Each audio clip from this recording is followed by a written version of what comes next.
አብ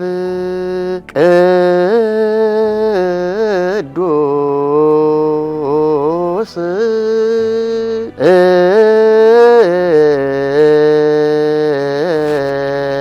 አሃዱ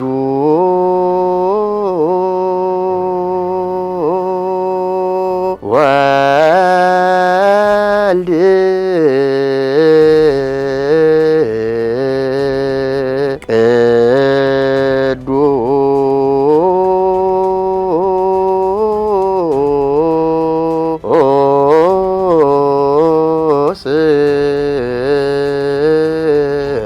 አሃዱ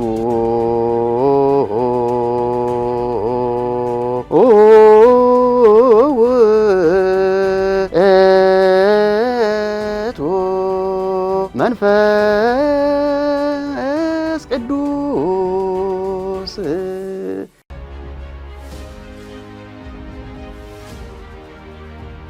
ይሁዳ ከሲኦል ወጣ ላለ ማለት ነው። የይሁዳን ክፋት ፍርደኛ የቅጣት ጊዜ ለማራዘም ነው እቺን የተጠቀሟት። በጣም አደገኞች ተራኪዎች ናቸው በእውነት። እኔ ግን አደንቃቸዋለሁኝ። ፍሬ ቅዳሴ የሚጀመረው እንግዲህ አሐዱ አብ ቅዱስ ከተባለ በኋላ ጻኡ ንዑሰ ክርስቲያን እስኪባል ያለው ክፍል ካለቀ በኋላ ልክ ነኝ አይደል? ሁለተኛው ክፍል አሐዱ አብ ቅዱስ ከተባለ እስከ ጻኡ ንዑሰ ክርስቲያን ድረስ ያለው አይደለም ስርዓተ ቅዳሴ ምንለው። እስኪ በሱ ላይ ምን እንደሚከናወነው ከፍሬ ቅዳሴው በፊት ለምሳሌ አሐዱ አብ ቅዱስ ከተባለ በኋላ ጻኡ እስከ ስርዓተ ቅዳሴው መጨረሻ አይደለም ጻኡ እስኪባል ድረስ ንዑሰ ክርስቲያን እኮ እስከ ፍሬ ቅዳሴው መጀመሪያ ማለት አይደል? አዎ አሐዱ ከተባለ በኋላ አሁን ስርዓተ ቅዳሴው ተጀመረ ማለት ነው። ያ ስርዓተ ግብጽ የሚባለው ነው። በአብይ ዜማ ካህኑ አብ ቅዱስ ነው ብሎ ፊቱን ህብስቱን ከፊት ለፊቱ ከመንበሩ ላይ አስቀምጦ ከመንበሩ ላይ ታቦት አለ። ከታቦቱ ላይ ህብስቱን ያስቀምጣል። ልክ አሐዱ አብ ቅዱስ ከሚባልበት ቦታ ላይ ወምዝ ይበል ካህን ሰፊሆ እዲሁ በአብይ ቃል አሐዱ አብ ቅዱስ አሐዱ ወልድ ቅዱስ አሐዱ ውእቱ መንፈስ ቅዱስ ነው የሚለው። እጁን ከፍ አድርጎ ዘርግቶ በታላቅ ድምጽ አሐዱ አብ ቅዱስ አንዱ አብ ቅዱስ ነው፣ አንዱ ወልድ ቅዱስ ነው፣ አንዱ መንፈስ ቅዱስ ቅዱስ ነው ይበል። እዚያ በኋላ በአማን አብ ቅዱስ የቅዳሴ መምህርም ስለሆኑ በዚህ ማስታውሱናል። ሰዓት ካልወሰደብን እለዋለሁ። ችግር የለም እስኪ ይበሉት ልፈትን እንጂ እግረ መንገድ። አይ የሚማሩ ካሉ የሚማሩ ያላስተካከሉ የቅዳሴ ቀሳውስት ካሉ ይሄንን በደንብ እዚህ ላይ እንዲያጠኑ እጄ ልዘርጋ እንደፈለጉ ብቆም ጥሩ ነበረ። ህብስትም ቢኖር ጥሩ ነበረ። እሱነን ግን አንድ ቀን እናደርገዋለን። አሁን ዜማውን ያስታውሱን። እሺ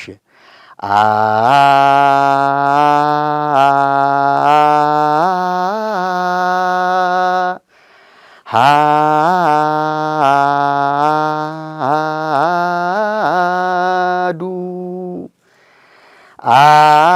አብ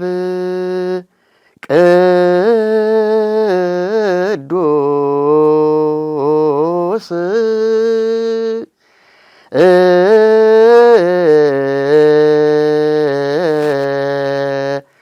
አሐዱ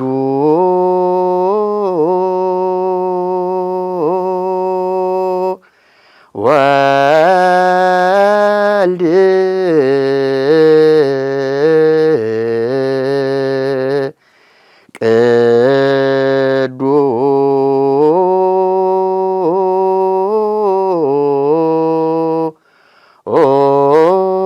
ቅዱስ አሐዱ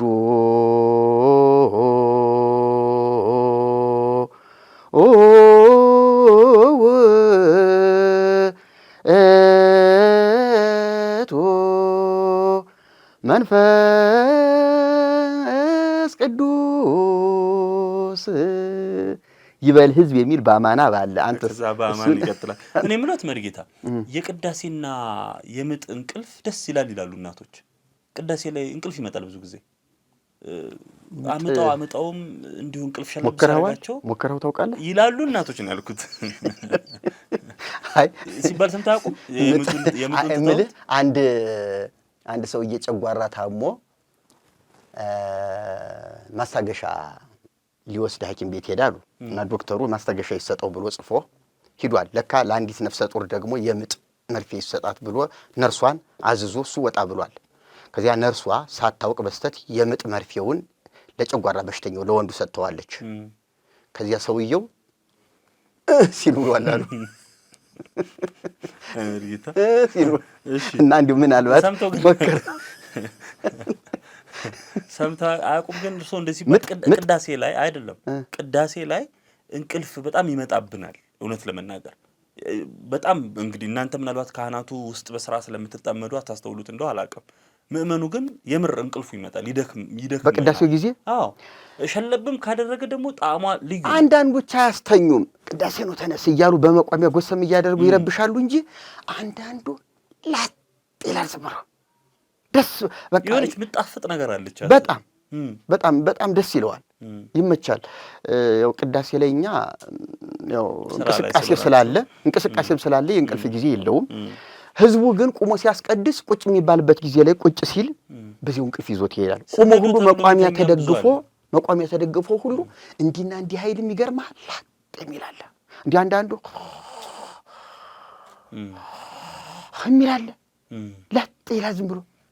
ስገዱ መጽሐፍ ስናሳልመው ወንጌል ተነቦ ወይ የሆነ እንደዚህ ስናሳልም አይሰማንም። ነካ አድርገን ነው ቀስቅሰን መጽሐፍ የምናሳልመው። የት እንዳለ ያውቀው አመጡብኝ ነው። አሁን አህዱ አብ ቅዱስ እያሉ ዜማው አራራይ ስለሆነ ይሄ ተመስጦ ነው የሚሆን። ሂደህ ነው ይሁን።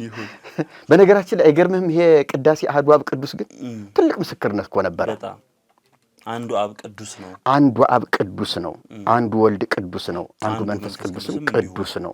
ህዝቡ ደግሞ የሚቀበለውን ተመልከት።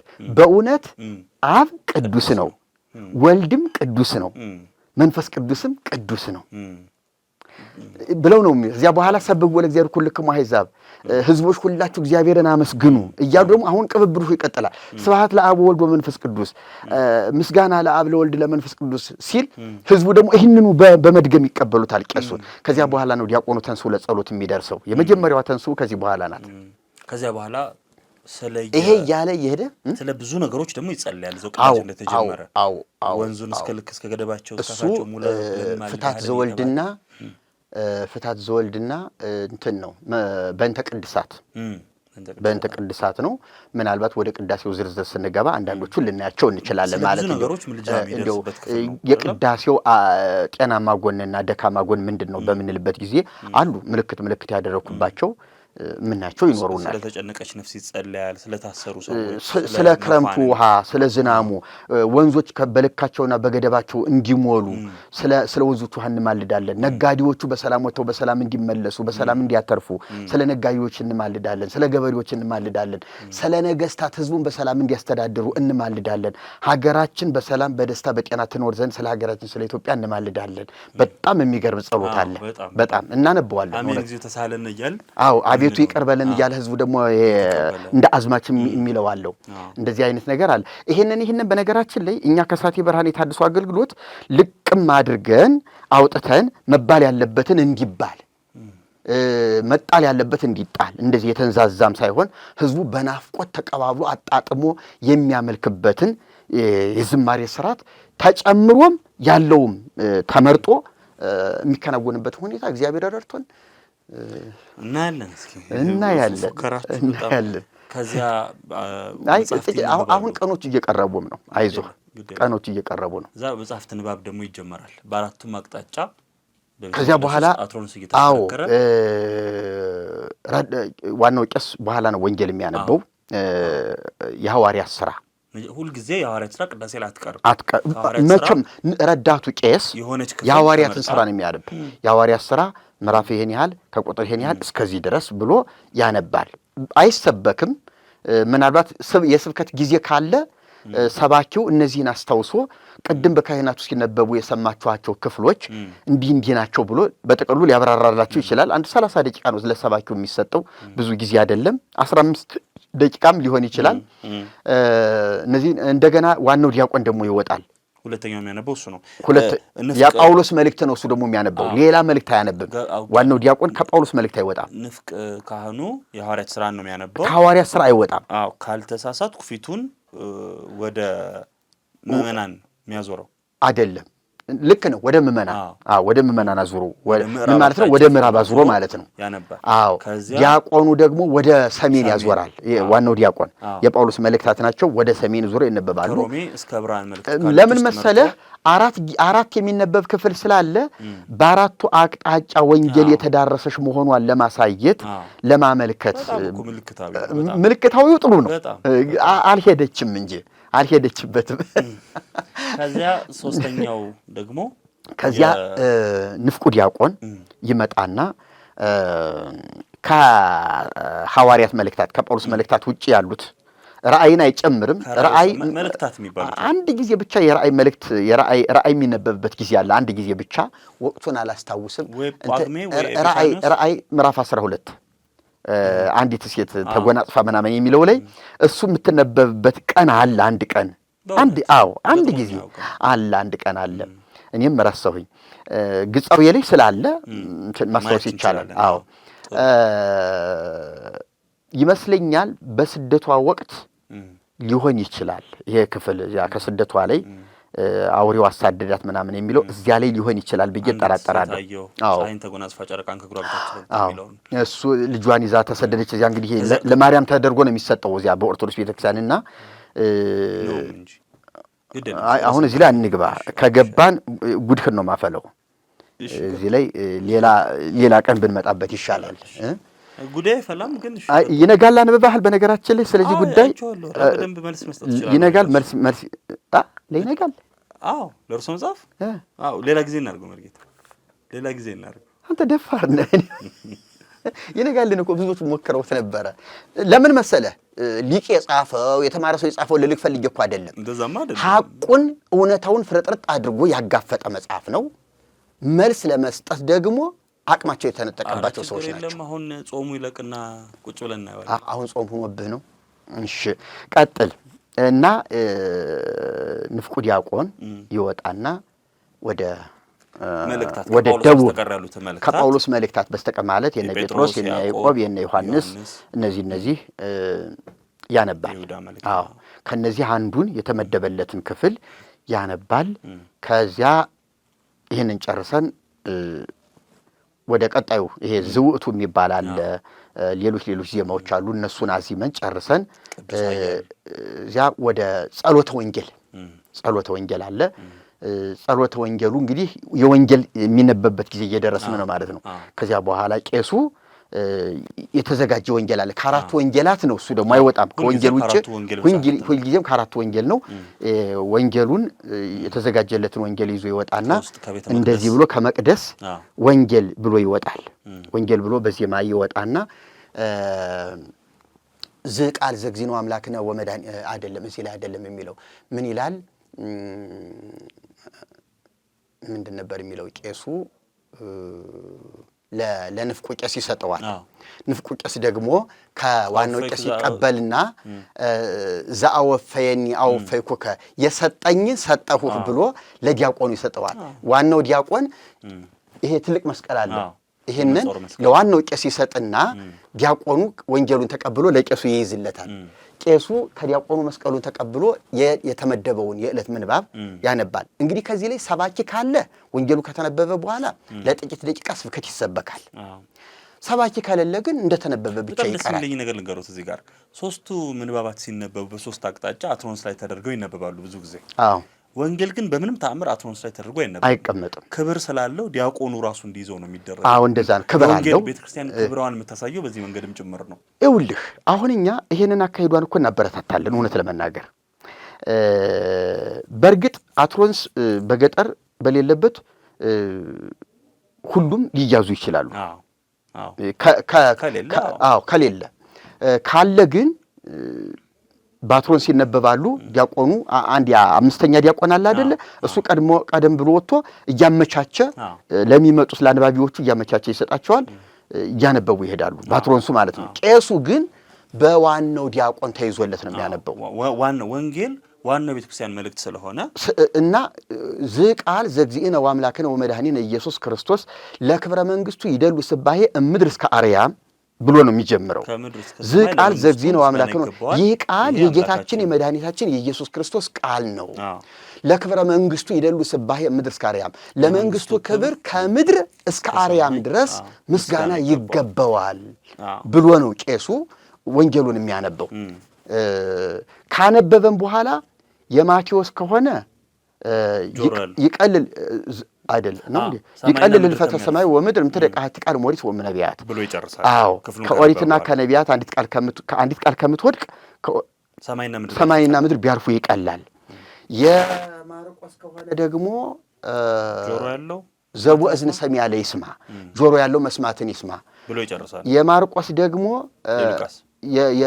የሉቃስ ደግሞ እንደ ማቴዎስ ነው። የማቴዎስ ማርቆስ ትንሽ አደባላለሁ መሰለኝ። ይቀልል ልፈተ ሰማይ የሉቃስ ሳይሆን አይቀርም። እኔም ስለዘነጋሁት እሺ ዘንግቻለሁኝ። የዮሐንስ ዘየአምን በወልድ ቦ ሕይወት ዘላለም በወልድ የሚያምን የዘላለም ሕይወት አለው የሚለው አዎ፣ ይሄ ከወንጌላቸው ምንባብ መጨረሻ ከወንጌላቸው የወጣ ቃል እኮ ነው። አዎ ሌላ ቃል አይደለም። ይሄንን ይላሉ። ከዚያ በኋላ በልጁ የሚያምን የዘላለም ሕይወት አለው ብላ ታውጃለች ለቤተ ክርስቲያን። አዎ እንደው ግን የቅዳሴ ስርዓት ብቻ ነው እኮ ያደረገችው። ግዴለም ይቀጥሉ። አሁን እውነት መድረክ ላይ ሌላ ቦታ ላይ ድግስ በልተው ቄሶቹ የሆነ ንግስ በዓል ሂደው የሆነ ስብሰባ ላይ ምርቃት ሲመርቁ ወንጌሉ የሚለው እንዲህ ነው ብለው አስተምሮ እኮ ያውቁ። ዘየአምን በወልድ ቦ ሕይወት ዘላለም የቅዳሴ ሕግ ብቻ ሆኖባቸው ቀረ። ያ መሆን አልነበረበትም። ምንም እንዳልከራከር ላይ ያለው የሆነ ነገር በመጣው ቁጥር መስመር እየቀየሩብኝ ስለሆነ ያው የሚያስመታህን አታምጣ። ስለዚህ እዚህ ላይ እንግዲህ ይሄ ነገር ካበቃ በኋላ እዝል ወይም አራራይ የሚቀደስበት ነገር አሁን ቅዳሴ የዜማ አይነቶች ናቸው። ወይም እዝል ነው ቅዳሴው።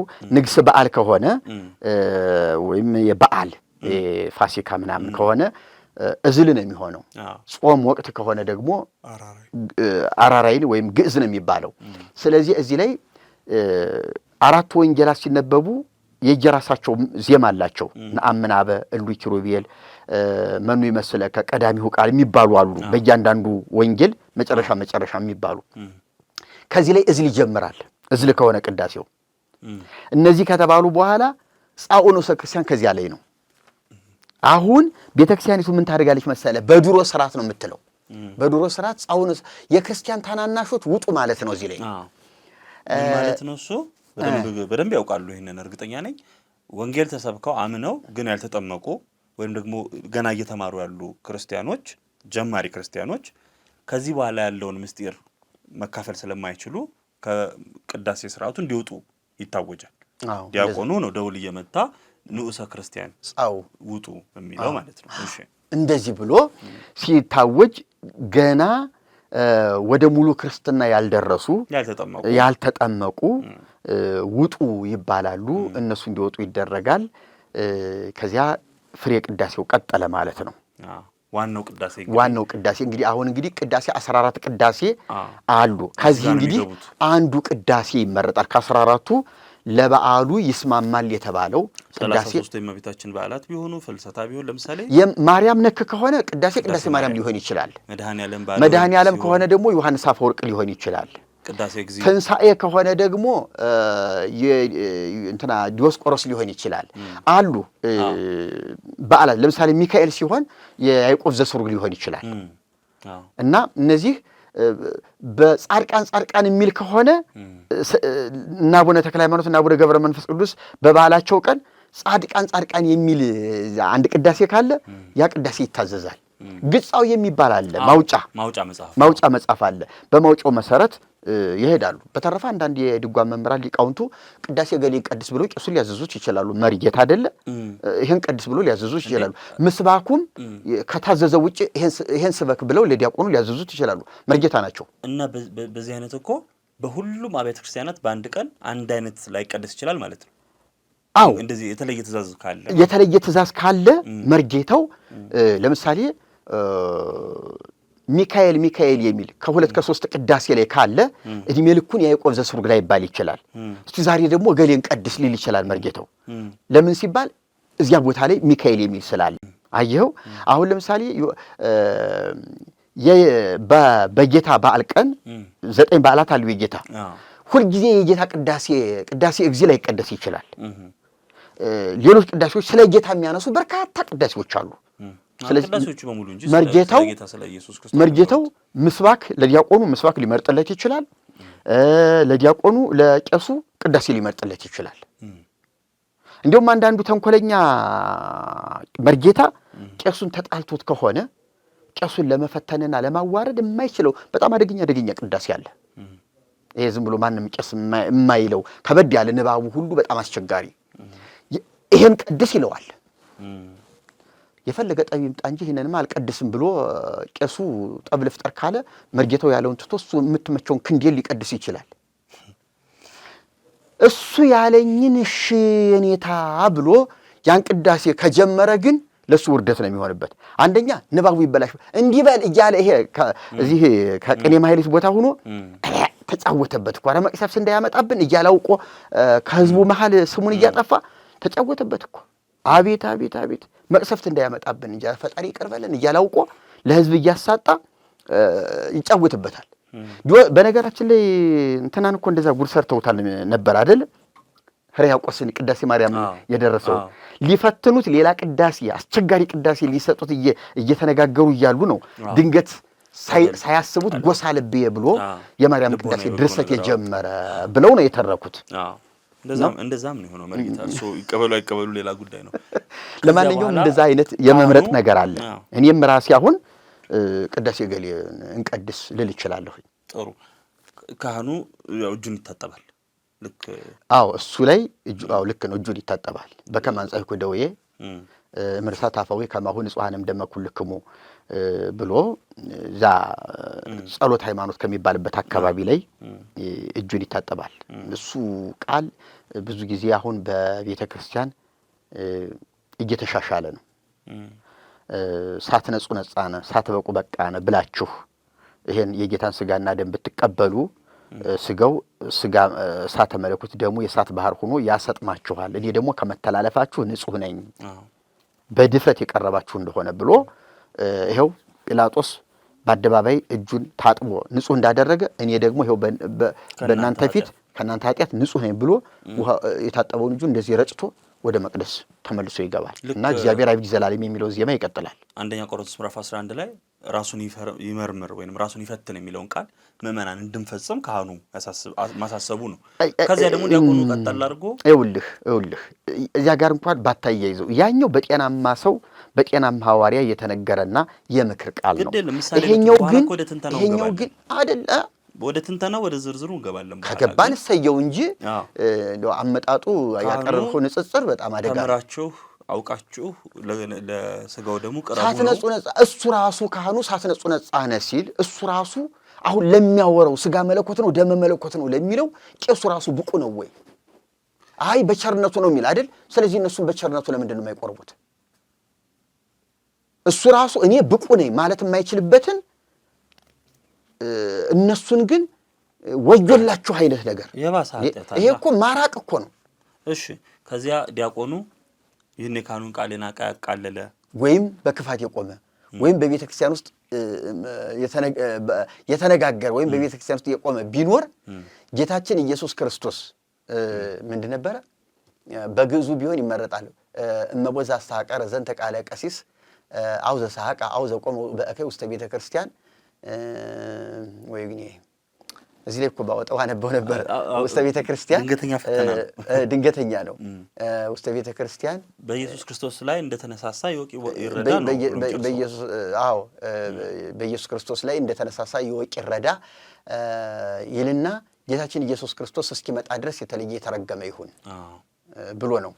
ይሄ ምን ማለት ነው? የቄሱን ቃል ያቃለለ ወይም የተነጋገረ ወይም በቤተ ክርስቲያን ውስጥ በክፋት የቆመ ቢኖር ጌታችን ኢየሱስ ክርስቶስ እንደተናገረ ብሎ ያንን አጽንቶት ነው ዲያቆኑ የሚሄደው። ስለዚህ ህዝቡ አሁን ሰቀቀን ውስጥ ነው የሚገባ። እኔ ለዚህ ብቁ አይደለሁም። የፈለገ ዓመት ንስሐ ተሰጥቶት ቢመጣ እንኳን ብቁ እንዳልሆነ ነው እያለ ነው የሚቀርበው። ልክ ነው። ስለዚህ ቄሱም ቢሆን በከመ ምሕረትከ አምላክን አኮ በከመ አበሳነ ነው የሚለው እንደ ቸርነት እንጂ እንደ በደላችን አይደለም ብሎ ነው ራሱ ቄሱ የሚቆርበው።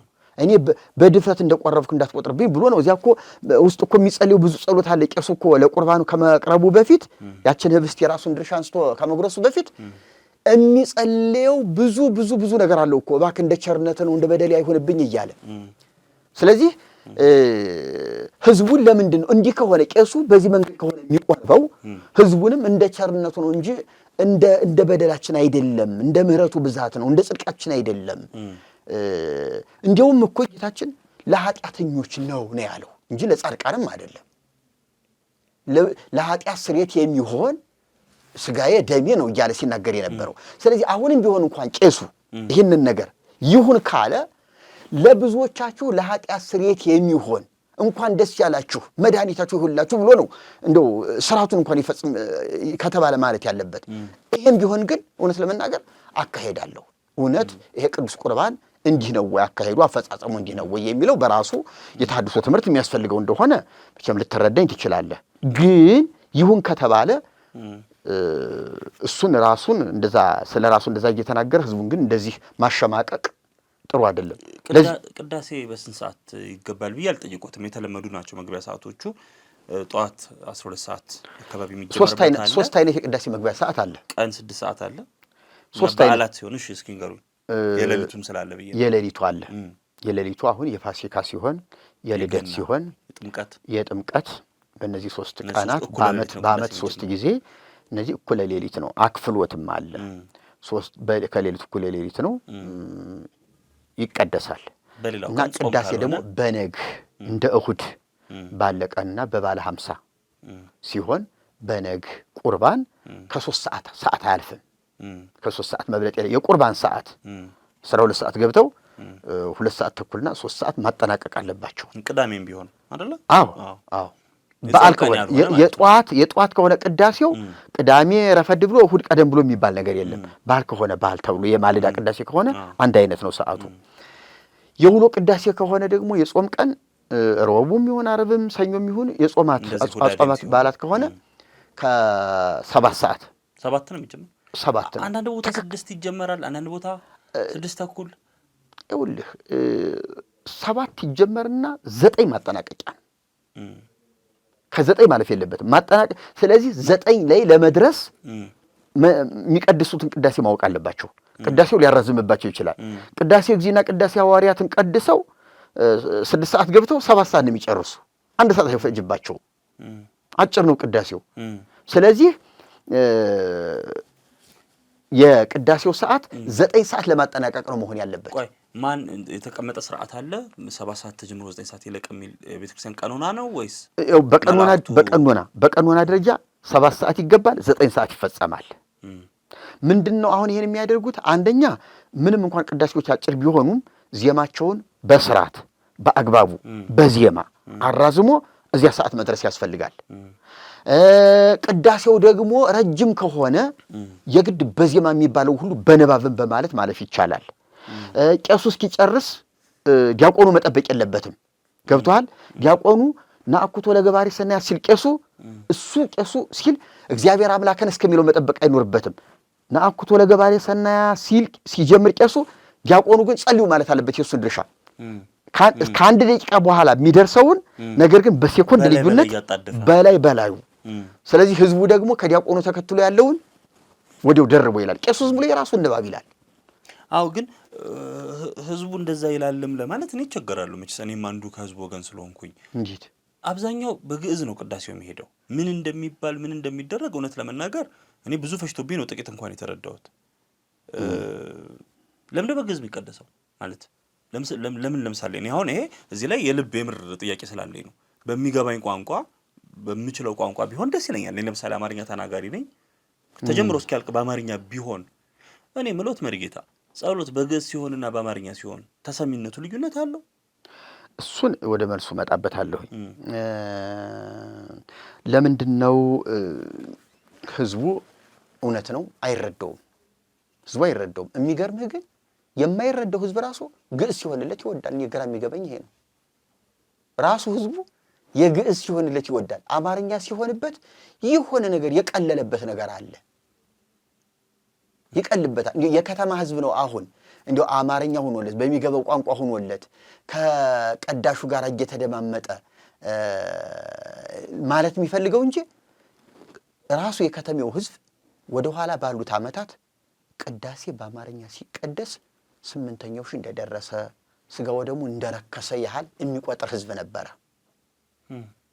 በጣም በጣም እንደነውር የሚቆጠርበት በግድ ነው ህዝቡ አማርኛውን የለመደው። ወንጌል በአማርኛ ተተርጉሞ መጽሐፍ ቅዱስ በአማርኛ ተተርጉሞ ሲጻፍ እንኳን ህዝቡ ይቅርና ካህናቱ እንኳን እንዴት ቋንቋው በአማርኛ ቋንቋ እንዴት ወንጌል ይጻፋል ብለው እንደረከሰባቸው ያህል የቆጠሩ አሉ። ግዕዝ ነው በቃ ቅዱስ ቋንቋ፣ የመላእክት ቋንቋ ነው፣ አዳም የተፈጠረበት ቋንቋ ነው፣ እግዚአብሔርና አዳም ሲነጋገሩበት የነበረ ቋንቋ ነው፣ ቅዱስ ያሬድ ዜማውን ያዘጋጀበት ቋንቋ ነው፣ እግዚአብሔር አጋንንት የሚርቁበትን የሚያስደነግጥ ቋንቋ ነው። ስለዚህ ግዕዝ ቋንቋ በግዕዝ ቋንቋ መጸለይ ይሰምራል ይባላል። ወይም በሱን ያደኩት ይሰምራል ይባላል። አዎ። እና ይሄንን ህዝቡ ሳይቀር ተሰብኳል። ቢገባውም ባይገባውም ግዕዝ ሲሆን የሆነ እርካታ የሚሰጠው ነገር አለ። እኔ የሚገርም ነገር መድረክ ላይ ስሰብክ ግዕዝ ስጠቅስ አንዳንድ ሰዎች ወይ ግዕዙን ስትጠቅሰው እኮ ማርጠብ ነው የሚል ደስ ይላል እኮ መርጌታ፣ እንደው ግዕዙን አልፋ ጣል አድርግበትማ ደስ ይለኛል፣ እንደው ባይገበኝም ስሰማው ደስ ይለኛል ይሉኛል። ምንም የማያውቁ ሰዎች መጥተው እና ህዝቡ ባይሰማውም የተዋሃደው ነገር አለ። እውነት ለመናገር አሁን አንዳንድ ጊዜ እንግሊዝኛ ቋንቋን ሳልረዳው ጥርት ባለ ሁኔታ እንግሊዝኛ ቋንቋን ሲናገር ሰው አንደበቱ ደስ የሚለኛል። ሌላ ቋንቋም ሲናገር ደስ የሚለኛል። ምናልባት አልገባኝም፣ አልተረዳሁትም፣ መልስ ስጠኝ ብሎ ቢለኝ ጆሮህን ልቁረጠው ቢለኝም የሆነ ነገር ላድርግልህ ብሎ ቢለኝም አይገባኝም። ግን ቋንቋው ከአንደበቱ ሲወጣ ግን ተመችቶኝ ሊሆን ይችላል። ይልቁንም ደግሞ ግዕዝ እየተሰበከ የመጣበት አመጣጥ ሌላ ስለሆነ ትርክቱ ህዝቡ አክብሮትና ፈርቶት ነው። ወደፊት ሄደን እኮ በግዕዝ ቋንቋ ነው በሰማይ የምንነጋገረው ተብሎ ተሰብኳል። ህዝቡ ወደፊት በምጽአትና ከዚያ በኋላ ግዕዝ ቋንቋ ነው ቀጣዩ። አንደኛ ግዕዝ ማለት አንደኛ ነው፣ የመጀመሪያ ነው፣ መጨረሻም ሆኖ የሚቀጥለው እሱ ብቻ ነው። መንግስተ ሰማያት ሄደን ግዕዝ ነው የምናወራው፣ ግዴታ ነው። ይሄን ዛሬ ነው የሰማሁት። እና እንግዲህ እንደዛ አይነት ነገር ትርክት አለ። መጽሐፍ አምጡ ቢባል መጽሐፍ ማስረጃ የለንም። የሚገርም ግን ላነሳው ጥያቄ እኔ እውነቱን ስነግሮት አቡነ ዘበሰማያት ማለት ችዬ ሰላም ለኪን ስችል በግዕዝ ውዳሴ ማርያምንም በግዕዝ ሳነብ መዝሙረ ዳዊትንም ራሱ በግዕዝ ደግም ነው ደስ የሚለኝ ምረካውም። እውነቱን ስነግሮት አሁን ይገባኛል። በህሊና እኮ ልዩነት የለውም። እግዚአብሔር ግዕዝንም ይሰማል፣ አማርኛንም ይሰማል፣ ሌላም ቋንቋ ይችላል። እግዚአብሔር ችግር የለበትም። ለኔ ግን ምረካው በግዕዝ ስለው ሰላም ለኪ ስል በጣም ደስ ይለኛል። ያን ማለት ነው። የነ አብርሃም ቋንቋ፣ የነ መልከጼዴቅ ቋንቋ፣ የነ ኖህ ቋንቋ ግዕዝ ነበረ ብላን ቤተክርስቲያኑ የምትተርከው ይኸውልህ።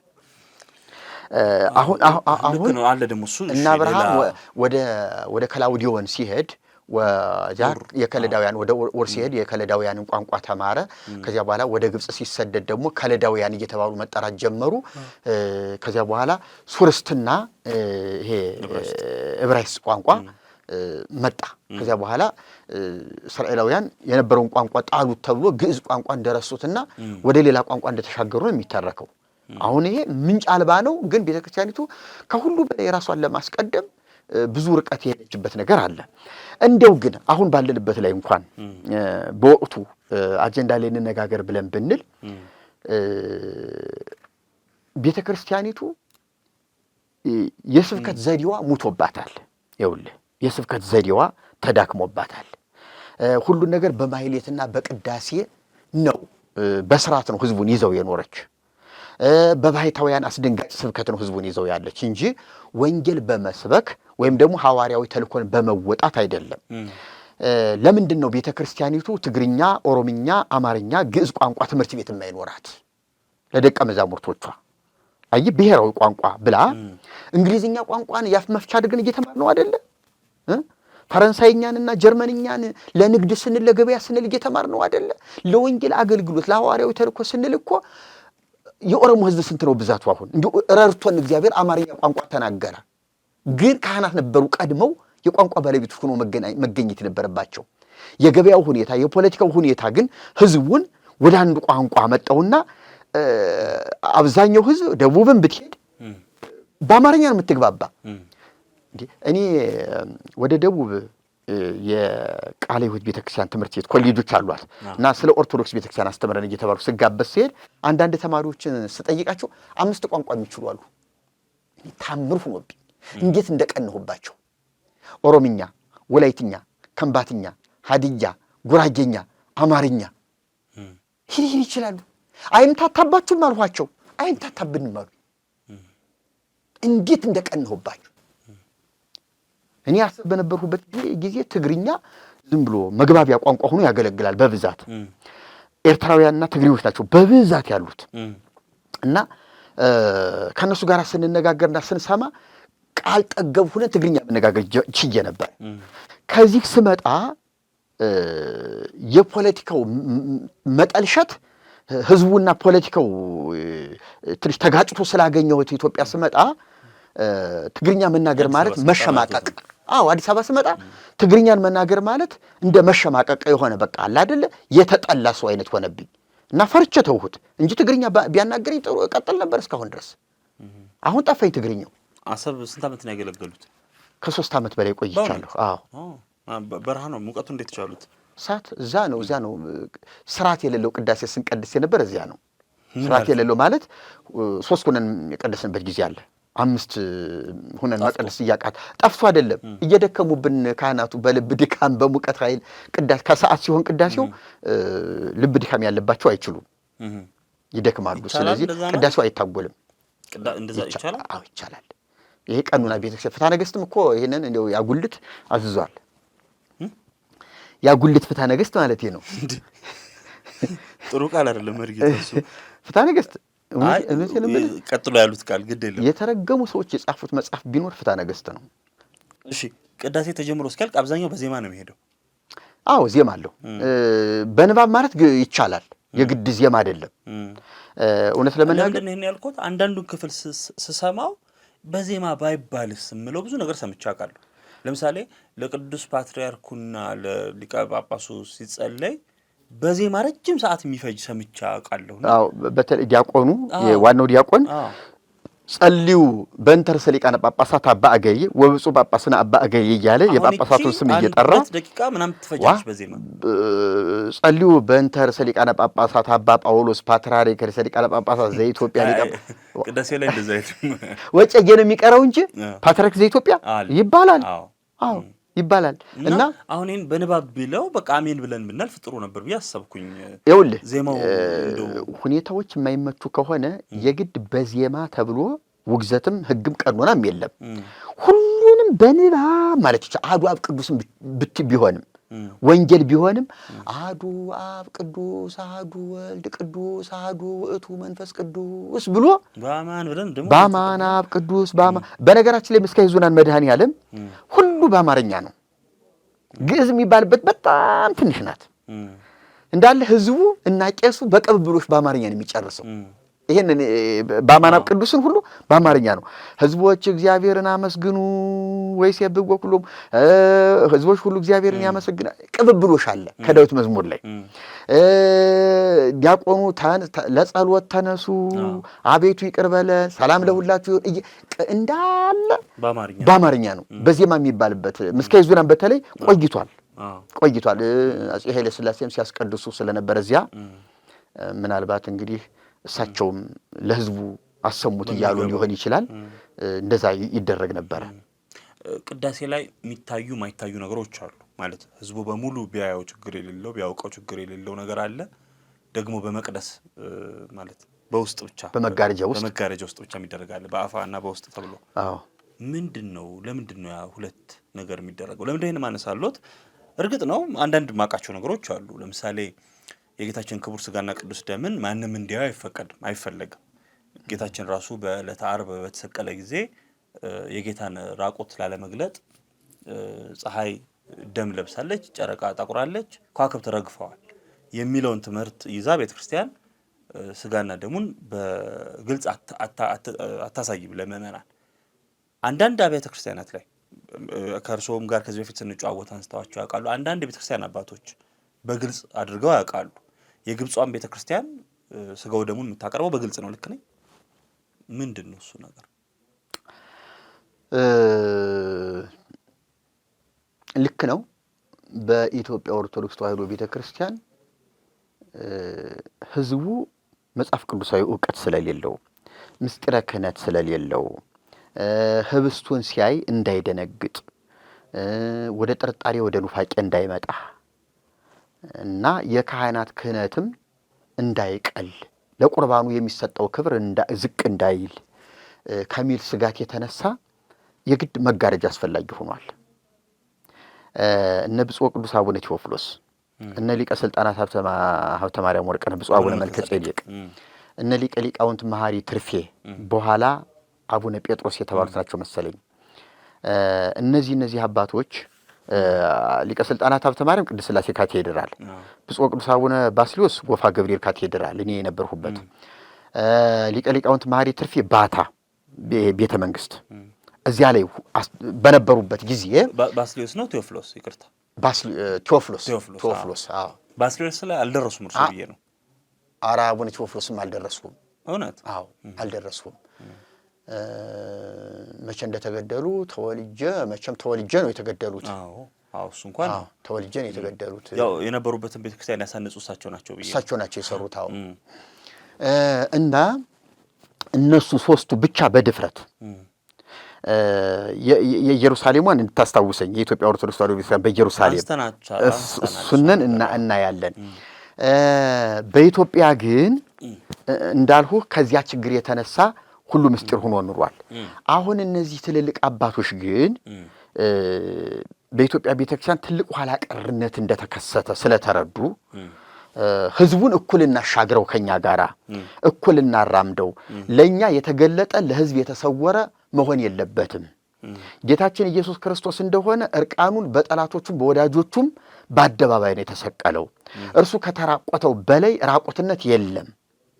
ስለዚህ ህብስቱ ቢታይ ህዝቡን እናስተምረው እንጂ ለምንድነው ምስጢር የምናደርግበት የሚል ሐሳብ ተነስቶ ተማምነው በዚህ ቅዱስ ቁርባን በግልጥ መሆን አለበት ብለው መጋረጃው ተገለጠ። እነዚህ ሶስት አድባራት ላይ ብቻ እነዚህ ሶስት ቤተክርስቲያን ላይ መጋረጃው ተገለጠ። ሲገለጥ አንዳንድ እነሱን የመሰሉ ተመረናን የሚሉ ሰዎች ደግሞ አይ ጌታችን ኢየሱስ ክርስቶስ ቀራንዮ ላይ እርቃኑን ቢሆንም እኮ ክፎች እርቃኑን ቢሰቅሉትም ፀሐይ፣ ጨረቃ፣ ከዋክብት ግን ጨለማ ሆኑ፣ ጋረዱት፣ እርቃኑን አናሳይም ብለው ጋረዱት፣ ከለከሉ። ስለዚህ እኛም ከዚያ የተነሳ ነው ምን ከለክል እንጂ እንደ ጠላት ጌታችን እርቃኑ ማሳየት የለብንም ብለው ደግሞ ሌላ የዚህ ተቃራኒ የሆነ ሐሳብ አመጡ። ሐሳባቸው በጎ ይመስላል፣ ነገር ግን ስህተት ነው። ለምንድን ነው ስህተቱ? ምንድን ነው? ፀሐይ፣ ጨረቃ፣ ከዋክብት ብርሃናቸውን የከለከሉትና የረገፉት እኮ ጨለማ የሆኑት ኢየሱስ ተሰቅሎ እርቃኑን ሆኖ ከብዙ ሰዓት በኋላ ነው። ገብቶሃል? ፀሐይ ብርሃኗን መጨፈን የነበረባት መከለል የነበረባት ጨለማ መሆን የነበረበት ወዲያውኑ ልብሱ ሲቀደድ መስቀል ላይ ሲወጣ ነው። ነገር ግን መስቀል ላይ ወጥቶ እርቃኑ ሆኖ ቆይቷል ነፍሱ እስክትወጣ ድረስ። ነፍሱ ከወጣች በኋላ ነው ነፍሱ ስትወጣ ነው ያኔ ድብልቅልቅ ጨለማ የሆነው። እስከዚያ ድረስ ግን ብርሃን ነበረ፣ ህዝቡ ሁሉ እያየው ነበረ። ስለዚህ ብርሃናቸውን ከልክለዋልና ከዚህ የተነሳ ነው ብሎ ይህንን ምሳሌ ማቅረብ እኔ በቂ አይደለም፣ ትክክል አይደለም ብዬ ነው መሞግታቸው። ይልቅስ እነዚህ ሰዎች ያሉት ትክክል ነው እና አቡነ መልከጼዴቅ፣ እነ ብፁዕ ቅዱስ አቡነ ቴዎፍሎስ፣ እነ ሊቀ ሊቃውንት መሐሪ ትርፌ ያቀረቡት ሐሳብ በተገለጠ መጋረጃ ያደረጉት ነገር ትክክል ነው። ለምንድን ነው? ምስጢር መሆን የለበትም። ምስጢር አንደኛ ህብስት ነው እኮ ህብስት ነው፣ ለህዝቡ በግልጽ መቅረብ አለበት። ሁለተኛ ህብስት ነው ወይስ ስጋ ነው? በሚቀጥሉት ክፍሎች እናወራለን። መጽሐፈ ቅዳሴ ከጫፍ እስከ ጫፍ ህብስት ህብስት ህብስት ህብስት ይለዋል። ስጋና ደም ስጋና ደም ስጋና ደም ይለዋል። በስም አጠራሩ አያጨቃጭቀንም። ስጋና ደም ለማለትም እስቲ የምንነጋገርበት ነገር ይኖረናል። ግን መጽሐፉ እንደሚለው ህብስት ብዬ ብለውም ቅዳሴው ራሱ ስለሚደግፈኝ ችግር የለውም።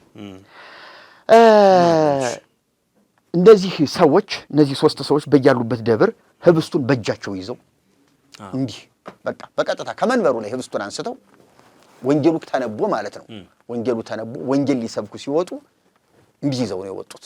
መጋረጃው ተገልጦ በህዝብ ፊት ጌታችን መድኃኒታችን ኢየሱስ ክርስቶስ በዕለተ ዓርብ እርቃኑን በአደባባይ ለእናንተ መድኃኒት ሊሆን ቤዛ ሊሆን ደሙን ያፈሰሰው ቀራንዮ ላይ እርቃኑን ሆኖ ነው። ስለዚህ ዛሬ ይሄ የምታዩት ህብስት ጌታችን ኢየሱስ ክርስቶስ ይህንን በስጋዬና በደሜ ምሳሌ አድርጉት ብሎ እንደተናገረ ይህንን ቅዱስ ህብስት ወይም ደግሞ ቅዱስ እንጀራ ብለው ይጠሩታል። እንጀራ የምንለው በሀገራችን ይሄ ጠፍጣፋ ባላይኑን ትልቁ በምጣድ የሚጋገረው ያንን ነው እንጀራ የሚባለው እና ህብስት የሚባለው ግን ዳቦም ይሆናል። በነገራችን ላይ ህብስት ራሱ እንጀራ ነው። በግዕዝ ቋንቋ ህብስትም እንጀራ ነው። ነገር ግን ህብስት የሚለው ወደ ዳቦ ያደላል። በአጠራር ደረጃ ወደ ዳቦ ያደላል እና ይሄን በእንፋሎት የሚበስለውንም ዳቦ እኛ ሀገር ውስጥ በተለይ ከተማ አካባቢ እና ምናልባት ሰሜን ጫፍ ኢትዮጵያ ላይም ህብስት ብሎ የመጥራት ልማድ አለ። ትግሬም ህብስት ይላል በብዛት በትግርኛ ህብስት ነው የሚሉት እና ይሄንን ይዘው ወጥተው ነው ጌታችን መድኃኒታችን ኢየሱስ ክርስቶስ ይሄንን ነው የሰጠን ብለው ይሰብኩት የነበረ እና ሊቀ ሊቃውንት መሐሪ ትርፌ እንደዛ እያደረጉ ሲሰብኩ አንድ እንግዲህ ያልገባው ደብተራ ቅኔ ተቀኝቶባቸዋል። እንደነበረ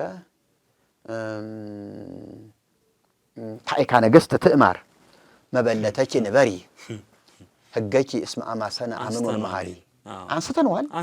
በሌላ ጭውታችን ላይ ከዚህ ኢየሩሳሌም ከተደረገው ቅዱስ ቁርባን ጋር ህገኪ እስመ አማሰነ አምኖን መሐሪ አብየስየል ወሞት እስከ ይትበቀል ወደሃሪ። ባለቅኔው አደገኛ ባለቅኔ ነው። ድንቅ የቅኔ ባለሙያ ነው። ሰውየው ባለሙያ ነው። እውነት ለመናገር ቅኔው ማለት አግባብ ባልሆነ መንገድ ቅኔውን አዋለው እንጂ እንደ ባለሙያ ጥሩ ነው። ምስጢሩ ጠንካራ ነው። ምክንያቱም አምኖን ትዕማር ሆይ መሐሪ ትርፌ እንግዲህ የባታ ቤተክርስቲያን አስተዳዳሪ ሊቀ ሊቃውንት መሐሪ ትርፌ እንዲሁም ጳውሎስ አንድምታን የተረጎሙት ማለት ነው። የጳውሎስ አንድምታ ትርጓሜ ወንጌልን የተረጎሙት እሳቸው ናቸው። ኃይለ ሥላሴ አዘዟቸው፣ ተረጎሙት። በአንድምታ ትርጉም የተረጎሙት እሳቸው ናቸው እና ባለቅኔው ደብተራ ምንድን ነው ያለው? ሰሙን ልንገርህ። ሰሙ መጽሐፍ ቅዱስ ላይ አለ። ትዕማር ሆይ አቤሴሎም በኋላ እስኪበቀለው ድረስ በሞት እስኪበቀለው ድረስ አምኖንን ማለት ነው። አምኖንን በሞት እስኪበቀለው ድረስ መበለት ሆነሽ ኑሪ። አሁን በቀኔው ምንድን ነው መበለቱን ሽኑሪ የተባለች ባታ ቤተክርስቲያን ሆይ እንደ አምኖን ባታን ሞት እግዚአብሔር በሞት እስኪነጠቅ እስኪወሰድ ድረስ ይሄ ሰውዬ እንግዲህ መጋረጃ መገለጥ ማለት ነውር ተገለጠ ማለት ነው። አዎ ድፍረት ነው እና መበለት ሆነሽ ቆይ ይሄ ነውር ተገልጧልና መበለት ሆነሽ ቆይ በሞት እስኪቀጣ ድረስ ብሎ ተቀኘ። ያን ያክል ያስቆጣ ድርጊት ነበር ማለት ነው። አዎ ብዙዎቹ ይሄንን እና እንደውም የኛ የኮሌጅ መምህር ናቸው ይሄንን የነገሩንና እኔ ድሮ አክራሪ ሳለሁ ይሄ ደብተራ የተቀኘው ቅኔ ጥሩ ቅኔ መስሎ የነበረ በኋላ ሲገበኝ ግን ለካ የተሳሳተ ደብተራ ነው፣ እንደዛ መሆን አልነበረበትም ብለው በፊት ለደብተራው የደገፉትን ሐሳብ አሁን ግን ደብተራውን ተቃውመው ለመሐሪ ትርፌ ድጋፋቸውን ሲሰጡ ነው። የቤተ ክርስቲያን ታሪክ ነው ያስተማሩን። እኛን አሉ አሁን በህይወት ምናልባት አሉ መሰለኝ፣ ግን ሚስጥር ነው እንደልማዳቸው አሉ። ኧረ ክንፈ ገብርኤል አልታየን የሚባሉ ከሊቃውንት ጉባኤ እንዲሁም በጣም ጅል አድርጌ ወቀስኳቸው አንዱ እሳቸው ነበሩ። አክራሪ ሆነውብኝ እንደገና አክራሪ ሆነውብኝ ይነጋል ላይ የተቸዋቸው ናቸው። ሊቃውንት ጉባኤ ላይ አንዱ እሳቸው ነበሩ። ክንፈ ገብርኤል አልታየ ይነጋልንማ በደንብ የዘመኑ ሉተር ያሉኝ እሳቸው ናቸው። ብዙ ኮሜንት አነባለሁ የዘመኑ ጳውሎስ የሚል። ስለዚህ ስለ ቅዳሴ ይመስለኛል እንደው ለመደርደሪያ የሚሆን መሰረታዊ ነገር ዛሬ ያዝን ይመስለኛል። በቀጣይ ክፍል በቀጥታ ስለ ጌታ ስጋና ደም ስለ ቁርባኑ ምንነት እና አስፈላጊነት እናወራለን። ከዚያ እሱን በደንብ ከተረዳን በኋላ ደግሞ ስለ ቅዱስ ቁርባን ያሉ አመለካከቶችን በበጎም ምናልባት የሚተችባቸውም ካሉ እነሱ እናነሳለን። እንደ መቋጫ አራተኛ ክፍል ላይ ደግሞ አድርገን ምን ታደርጋላችሁ? ከሳቴዎች ተሐድሶች ስለ ቁርባን ምን ታስተምራላችሁ? ምን ታደርጋላችሁ? የሚለውንም መመርመር እፈልጋለሁ። ምናልባት ብዙ በቁርባን ዙሪያ ጥያቄ የሚያነሱ ሰዎች ስለሚኖሩ እነሱ የሚልኩልንን ጥያቄዎች ማቅረብ ይኖርብኝ ይሆናል። ቁርባን ከማንኛውም ክርስቲያን ሕይወት ጋር በጥብቅ የተሳሰረ ነገር ነው። ሲጀመር የተጠመቀ ቀን ይቆርባል። ከዚያም እድሜ ዘመኑን እየቆረበ ይኖራል። እግዚአብሔር ረድቶት ቢያገባ በቁርባን ያገባል። ክህነት ውስጥም ከገባ ሕይወቱ ከቁርባን ጋር የተሳሰረ ሆኖ ይቀጥላል። ምናልባት ፍትሐት ላይም ቁርባን የሚባል ነገር ደግሞ አለ፣ እናየዋለን። እሱን ይቀጥላል ማለት ነው። ግን ቤተክርስቲያኒቱ እኮ የምትለውን ነገር አትቀበልም። እድሜ ልኩን ይቆረብ። አሁን ቤተክርስቲያኒቱ እስከ 7 ዓመት ነው የምታቆረው። ከ7 ዓመት በኋላ ግን እኔ ክልከላ ይቻላል።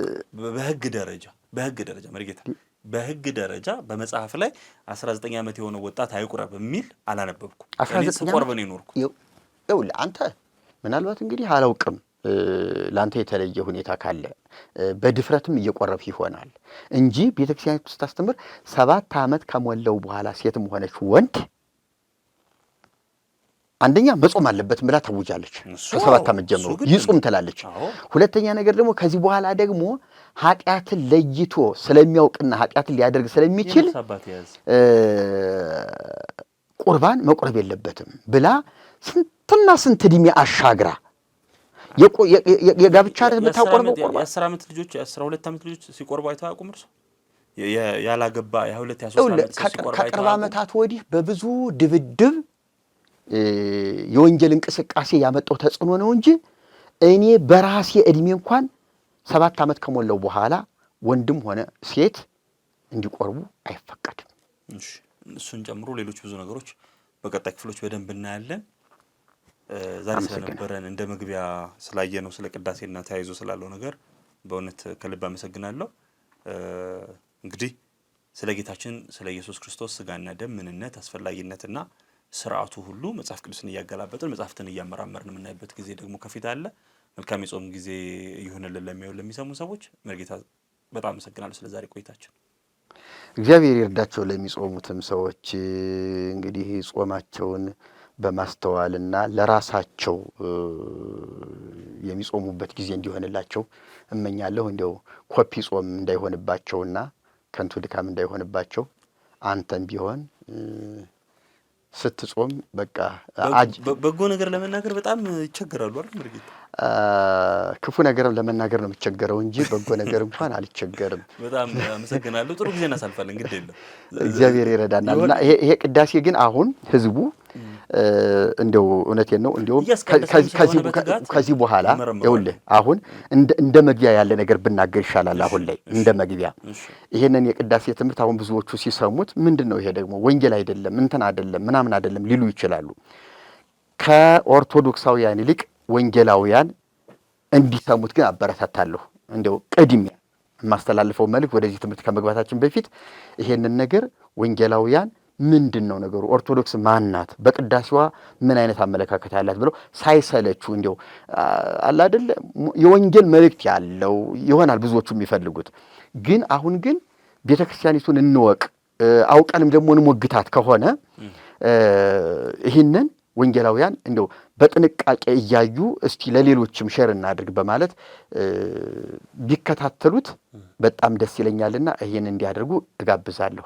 ናችን መልእክት እንደው መጀመሪያ ብትገባልኝ ደስ ይለኛል። ምንም ችግር እዚህቹ ባለችበት ትቀርባለች። ምንም ችግር የለውም። ያው ከወንጌል አማኞችም ብዙ አስተያየት ተሰጥቶ ያውቃል። ከዚህ በፊት እርሶም ያውቃሉ። ለምሳሌ አንድ ጊዜ ስለ ጌታ እራት ስንጨዋወት ምናልባት ማንሳት ስላለብኝ ስለተሰማኝ ነው ማነሳው። አንዳንድ ፕሮቴስታንቶች ክብር በጎደለው ሁኔታ የጌታን ራት ወይንም ቁርባንን የሚያቀርቡ አሉ ብለው እርሶ ተናግረው እንዴት እንደዚህ ይሉናል ብለው በጣም ቅር የተሰኙበትና ያልተለመዱ ለእርሶ ያልተለመዱ፣ ምክንያቱም አብዛኛው ወንጌል አማኝ እርሶን ይወዳል፣ ያከብራል፣ የጌታ ባሪያ ይሉታል፣ የዘመኑ ጳውሎስ የዘመኑ ጴጥሮስ ስለሚሉት ለእርሶ ያልተለመደ ነቀፋ አይነት ነገር አይቻለሁ። ምናልባት እሱን ማንሳት ያለብን ይመስለኛል። ምናልባት በሚቀጥለው ጊዜ ማንሳት ከፈለግን እናነሳዋለን። ነገር ግን እውነት ነው እኔ ባይኔ ያየሁትን እኮ ነው የተናገረው። ሁሉም ወንጌላውያን አላልሁም፣ ያን ቀንም ቢሆን ሁሉም ወንጌላውያን ይሄ ችግር አለባቸው አላልሁም። የሚጠነቀቁና የሚፈሩ ትምህርት አስተምረው ቅድመ ዝግጅት አድርገው በሚቀጥለው እንዲህ እናደርጋለንና እንዲሆናችሁ ሁኑ ብለው ምክርና ትምህርት ሰጥተው ህዝቡን ቅድመ ዝግጅት እንዲያደርግ ያደረጉ ቤተክርስቲያንንም አውቃለሁ። እንዲህ አይነት ነገርም ያየሁበት ድክመት አለ ማለት አትንካን ከኛ ስተት ስታይ አትጠቁምብን አይነት ከሆነ እውነት ለመናገር ድክመት ነው የሚሆንባቸውና ማረም ካስፈለገ ማረም ነው። አይ ትክክል ነው እኮ ይሄም ቢሆን ጥሩ ነው ካሉ ያንን መቀጠል ይቻላል እንጂ እንደው እንደ መታረም አለበት ብዬ ያየሁትን ነገር ብናገር ባይቀየሙ ጥሩ ነው። አንዳንዶቹ ግን መርጌታ ጌታ ይባርክ ትክክል ነህ ደስ የሚያሰኙ ነገሮች ይታያሉ ያሉም እኮ አይቻልም አሉ እንደው ብቻ ቪዲዮ የወጣ ሰሞን ብዙዎች ቅር ተሰኝተው አይቼ እንግዲህ እኔ በማያገባኝ አንዳንዴ ወንጌላውያን ሲተቹ ቃሉን ብቻ አታስተምርም እንዴ የሚሉ አሉ። ኦርቶዶክስን ስንተች ደግሞ እሰይ ጌታ ይባርክህ እሰይ የሚሉ አሉ። ግን ብንማማር ጥሩ ነው። እስማማለሁ። አንተ ደስ ይልሃል። አይ ብንማማር ጥሩ ነው። ግድ የለም። አይ እኔ ማንም እንዲነቀፍ ሳይሆን ብንማማር ጥሩ ነው። እንደዛ ነው። እንደው እኛ ብቻ ነን ትክክል ግን ሲባል አይደለም ቀድሞ የነበርናልን ደግሞ ይመጣብን ስህተታችን አይነካ አይነት መሆን የለበትም። ያ ባይሆን ጥሩ ነው። እኔ ካየሁት የተነሳ ነው የተናገርሁ። ደግሞም አግባብ አልነበረም እውነት ለመናገር ራሱ ፓስተሩ ቢጠየቅ ይሁናል እንዴ እኔ በእውነት ነው ማለት ይሄ ሆኖ ከሆነ በጣም አዝናለሁ ሊል እኮ ይችላል። ያን ጊዜ ፓስተሩም ራሱ ቢጠየቅ ግን አደጋለሁ ግድ የለም በመግባባት የምናልፈው ነገር ይመስለኛል። እግዚአብሔር ምሕረትና ጸጋ አይለየን። የቅዱሳን ምልጃና ተራዳይነትም እንዲሁ የእግዚአብሔር አብ ጸጋ የእግዚአብሔር ወልድ ፍቅር የእግዚአብሔር መንፈስ ቅዱስ ኅብረት ከሁላችን ጋር ይሁን። በጌታችን በኢየሱስ ክርስቶስ ደም ቀራንዮ ላይ በፈሰሰ በዚያ ክቡር ደም የተሸፈንን እንሁን። ከምድራችን ክፉ ይራቅ፣ ከሕይወታችን ይራቅ። እግዚአብሔር አምላክ ወደ ወንጌል መምጣት ያቃታቸውን ወደ ወንጌል እንዲመጡ እግራቸውን ያፍጥን፣ ልባቸውን ያፍጥን። እኛንም ደግሞ እግዚአብሔር አምላክ በቆምንበት አለት ላይ ጸንተን ቁመን ይህንን የሕይወት ቃል እንድናገለግል ጌታ ይርዳን። አሜን።